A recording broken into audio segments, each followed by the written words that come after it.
नमस्कार दोस्तों, आपका स्वागत है हमारे पैरामेडिकल एजुकेशन चैनल में। इस वीडियो में हम कुछ ऐसे मोस्ट इंपॉर्टेंट क्वेश्चन के बारे में बात करेंगे जो nursing, ANM, GNM, BSc nursing, NHM की वैकेंसी, सीएचओ जैसी भर्तियों में बार बार रिपीट होते रहते हैं।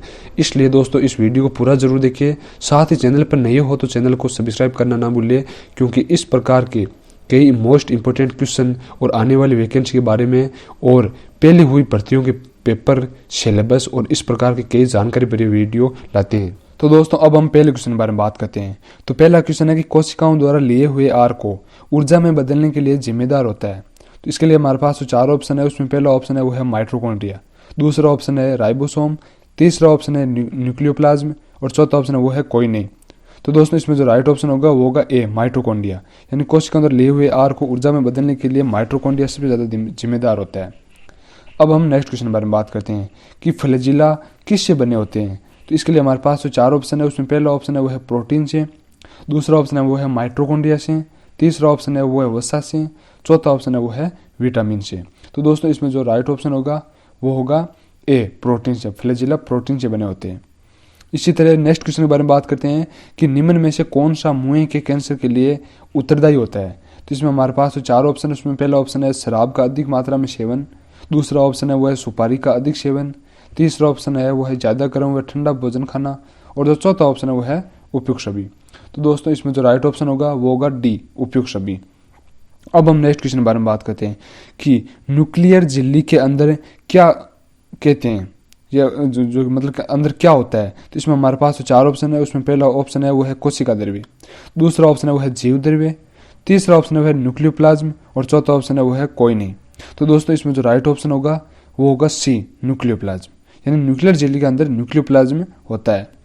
अब फिर से हम नेक्स्ट क्वेश्चन के बारे में बात करते हैं कि लीवर के मेटाबॉलिज्म में कौन सी भूमिका प्रमुख है। तो इसमें हमारे पास 4 ऑप्शन है उसमें पहला ऑप्शन है वो है वसा को पचाने में, दूसरा ऑप्शन है वसा को लिपोप्रोटीन में बदलने की, तीसरा ऑप्शन है वो है वसा को पचाने के एंजाइम का स्त्रवण और जो चौथा ऑप्शन है वो है कोई काम नहीं। तो दोस्तों इसमें जो राइट ऑप्शन होगा वो होगा बी, वसा को लिपोप्रोटीन में बदलने की। यानी लीवर की मेटाबॉलिज्म में प्रमुख भूमिका है वो वसा को लिपोप्रोटीन में बदलने की है। इसी तरह नेक्स्ट क्वेश्चन के बारे में बात करते हैं कि गाय के मांस से फैलने वाला रोग कौन सा है। तो इसमें हमारे पास जो 4 ऑप्शन है उसमें पहला ऑप्शन है वो है टेनिया सोलियम, दूसरा ऑप्शन है टेनिया सिगबाटा, तीसरा ऑप्शन है वो है टेम वार्म और चौथा ऑप्शन है वो है कोई नहीं। तो दोस्तों इसमें जो राइट ऑप्शन होगा वो होगा बी, टेनिया शेगिबाटा, जो मतलब गाय के मांस से फैलने वाला रोग है। इसी तरह हम नेक्स्ट क्वेश्चन के बारे में बात करते हैं कि शरीर किस तापक्रम की रेंज पर स्वस्थ रहता है। तो इसमें जो हमारे पास 4 ऑप्शन है उसमें पहला ऑप्शन है 36.5 एंड 37 सेल्सियस, दूसरा ऑप्शन है 38 से 39.5 सेल्सियस, तीसरा ऑप्शन है 36 से 37.5 सेल्सियस और जो चौथा ऑप्शन है वो है 37 से 39.5 सेल्सियस। तो दोस्तों इसमें जो राइट ऑप्शन होगा वो होगा सी, 36 से 37.5 सेल्सियस। यह है जो शरीर का मतलब एक तापक्रम जो स्वस्थ, इस तापक्रम पर शरीर है वो स्वस्थ रहता है, वो है 36 से 37.5 सेल्सियस। इसी तरह हम नेक्स्ट क्वेश्चन के बारे में बात करते हैं कि फीटल हेड में हड्डियों की संख्या। तो इसमें जो अब हमारे पास 4 ऑप्शन है उसमें पहला ऑप्शन है 5, दूसरा ऑप्शन है वो है 6, तीसरा ऑप्शन है वो है 7 और चौथा ऑप्शन है वो है 8। तो दोस्तों इसमें जो राइट ऑप्शन होगा वो होगा सी, यानी 7 होती है हड्डियों की संख्या। अब हम नेक्स्ट क्वेश्चन के बारे में बात करते हैं कि कोमा की आकृति का सूक्ष्म जीव कौन सा होता है। तो इसमें हमारे पास जो 4 ऑप्शन है उसमें पहला ऑप्शन है वो है बेसिली, दूसरा ऑप्शन है वो है कोकाई, तीसरा ऑप्शन है वो है वाइब्रियो और चौथा है वो है स्पाइसेकेटो। तो इसमें दोस्तों जो राइट ऑप्शन होगा वो होगा सी, यानी वाइब्रियो, जो कोमा की आकृति का सूक्ष्म जीव होता है। इसी तरह अब हम नेक्स्ट क्वेश्चन के बारे में बात करते हैं कि निम्न में से शरीर में ऊतक उपस्थित होता है। तो इसमें हमारे पास जो 4 ऑप्शन है उसमें पहला ऑप्शन है वो है एपिथेलियम, दूसरा ऑप्शन है संयोजी ऊतक, तीसरा ऑप्शन है पेशी ऊतक और चौथा ऑप्शन है वो है उपयुक्त सभी। तो दोस्तों इसमें जो राइट ऑप्शन होगा वो होगा डी, उपयुक्त सभी।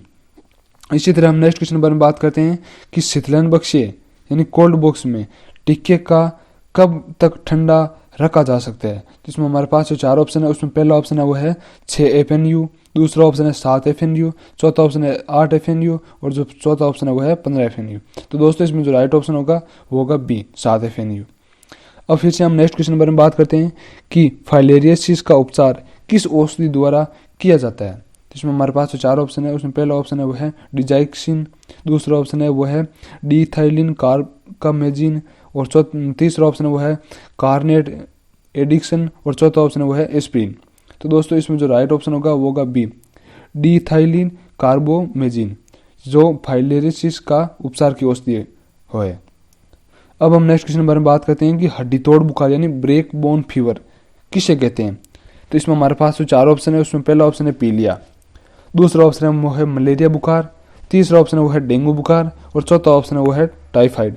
तो दोस्तों इसमें जो राइट ऑप्शन होगा वो होगा सी, डेंगू बुखार, जिसे ब्रेक बोन फीवर कहा जाता है।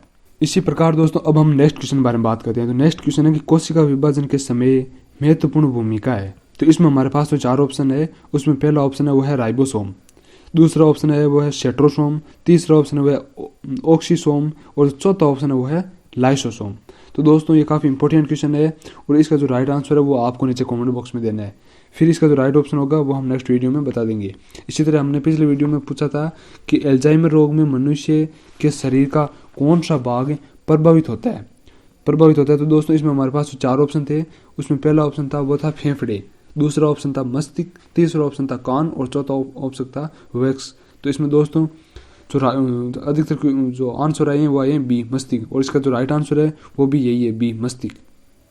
अल्जाइमर रोग में मनुष्य के शरीर का मतलब मस्तिष्क है वो इफेक्टिव होता है। इसी तरह हमने जो अब भी क्वेश्चन पूछा है इसका जो कि कोशिका विभाजन के समय महत्वपूर्ण भूमिका है, तो इसमें जो 4 ऑप्शन है उसमें राइट ऑप्शन है वो आप नीचे कमेंट बॉक्स में दीजिए। फिर इसका जो राइट ऑप्शन होगा वो हम नेक्स्ट वीडियो में बता देंगे। तो दोस्तों अब हम फिर से नेक्स्ट क्वेश्चन के बारे में बात करते हैं।